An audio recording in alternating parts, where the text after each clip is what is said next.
ایک نوجوان بچہ میرے پاس آیا، پاکستان کی بات ہے، ٹاپر، ہر کلاس میں ٹاپ کیا، میڈیکل کالج کا اسٹوڈنٹ کا مولانا 2 دفعہ خودکشی کی کوشش کر چکا ہوں، 2 دفعہ۔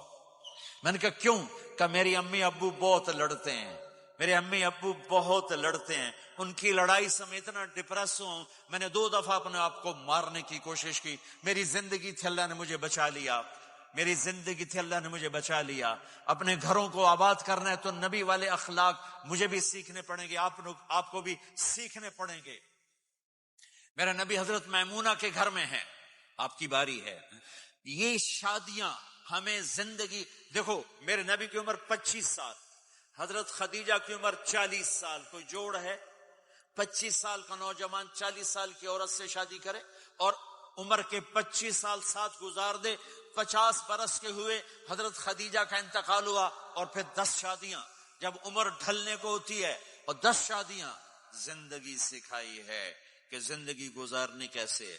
غصے والی عورت زندگی کیسے گزارنی، اپنے خاندان کی عورت زندگی کیسے گزارنی ہے، مالدار عورت زندگی کیسے گزارنی، اپنے سے بڑی عمر کی عورت زندگی کیسے گزارنی، پرائے گھر کی عورت زندگی کیسے گزارنی ہے، ہم مزاج عورت زندگی کیسے گزارنی، کماری لڑکی زندگی کیسے گزارنی، بیوہ سے شادی زندگی کیسے گزارنی، طلاق یافتہ سے شادی زندگی کیسے گزارنی، یہ سب میرے نبی کے بتائے ہوئے زندگی کے درس ہیں۔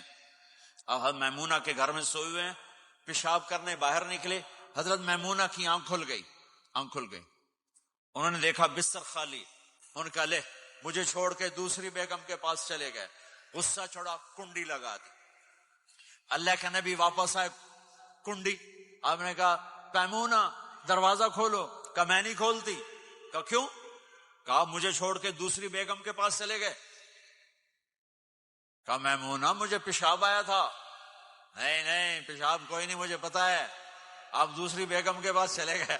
کہا میمونہ میں اللہ کا رسول ہوں، میں بھلا غلط کر سکتا ہوں؟ پھر ان کو کرنٹ لگا، یہ تو اللہ کے نبی۔ اب ڈرتے ڈرتے کنڈی کھولی کہ پتہ نہیں آپ کیا کریں گے۔ آپ مسکراتے ہوئے اندر داخل ہوئے اور جا کے بستر پر لیٹ گئے۔ کوئی پٹھان ہوندا سر پاڑ دیندا بیگم۔ آپ مسکراتے ہو جا کے بستر پہ لیٹ گئے۔ زندگی سکھائی ہے، زندگی سکھائی۔